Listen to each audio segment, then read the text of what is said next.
we thought of the discipline so much as loading things on trucks and trains Yeah. and boats and physically moving them, and very clunky, very, you know, blue collar, just grunt type of a job, right? Supply Yeah. chain was sort of thought of, whether you use the word supply chain or logistics or transportation management, whatever you want to call it, people did not think of it being a very sophisticated, well-paying discipline.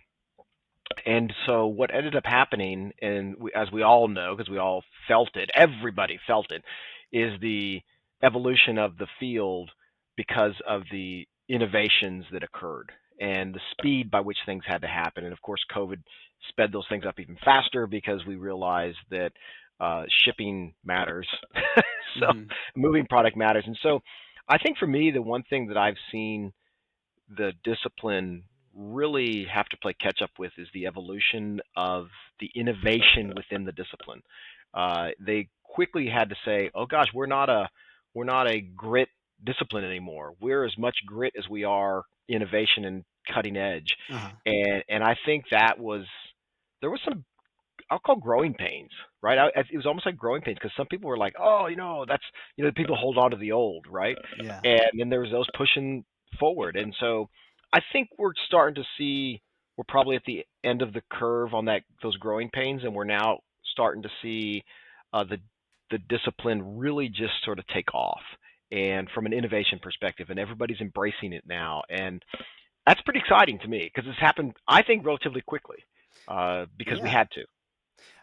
As you've been talking, I've been painting this mental picture in my own head about in the day of just transportation departments being the way that one organization communicated to the other, just through like, I'm sending a truck your way of raw materials, it'll be there in a few days, receive it and turn it into some finished goods.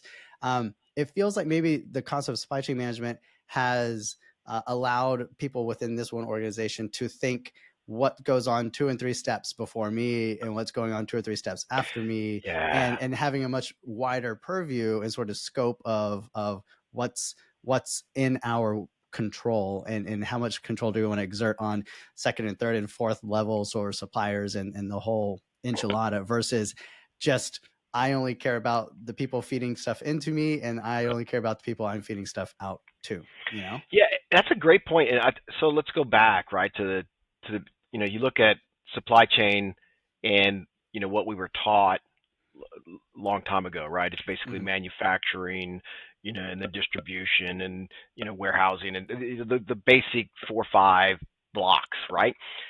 Steps. And then we moved away from, and I won't be surprised if one day this doesn't change. We don't start calling them supply network Hmm. programs as opposed to supply chain programs because it's not linear, right? Yeah. It's Yeah. it's all over the place. It's a network. But to what your point is that if you go back and say the way supply chain was taught way back, it was very much the chain, right? And it was very much like pop, pop, pop, pop.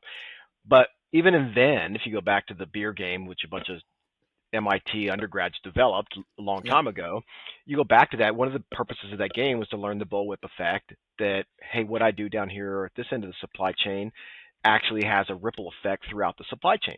So we kind of knew that. But what we didn't really have, and this goes back to the technology piece, is we really didn't have a good way for this end of the supply chain to effectively communicate with this end of the supply chain.